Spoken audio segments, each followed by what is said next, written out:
I went and tried out for a team, a gentleman, they called him Pop.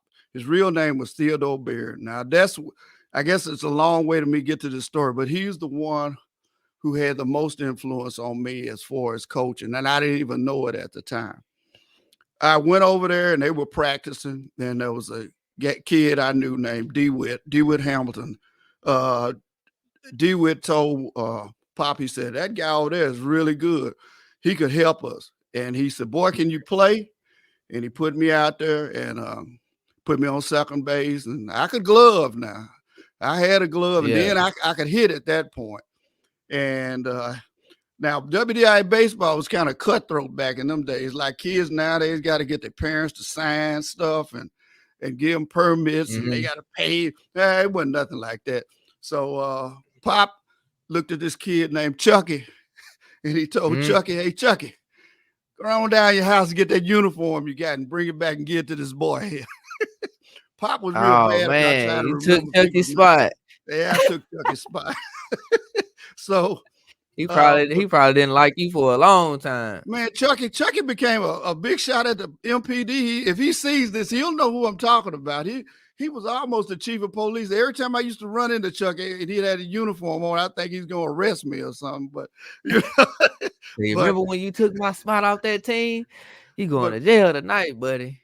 Pop worked at the railroad too, man. He would come out there because we practiced 5 days a week. When every day we wasn't playing except for Sundays, we were practicing.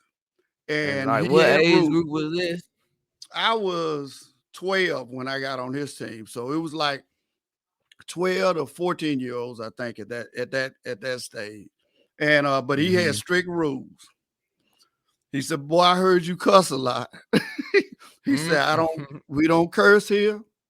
I don't want to see no cigarette smoke," which I didn't do nothing like that. And he said, "You show up for practice. If you show up for practice, you do well, you'll play. You don't come to practice, you're not going to play. If you're late, you're not going to play. I want nice, clean, starched uniforms, shine shoes." And he put that discipline in me. Now, I didn't know it before that, but Billy Williams and Mr. Rock also helped form some discipline in me. Not that my dad and my mom didn't do that, but on the sports side, I needed some good coaches to be tough with me. And Pop put that inside of me to be on time, to be neat, and be respectful. And heck, man, we were really good. We had a really, really good baseball team. I mean, we kicked everybody's butt. I mean, everywhere we went, we were just really, really good. We had some real good ball players.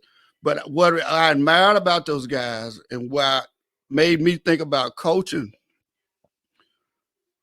when I got into coaching, I remembered how hard those guys worked and how they had families and they took time away from their families because they were more interested in not just winning baseball games. It wasn't like it is now in AAU-based basketball where people make money off of kids and they could care less whether the kids are any good. They're just trying to make money. These guys did it for the love of the game. And they kind of planted the seed in me for coaching, but I didn't know that at the time.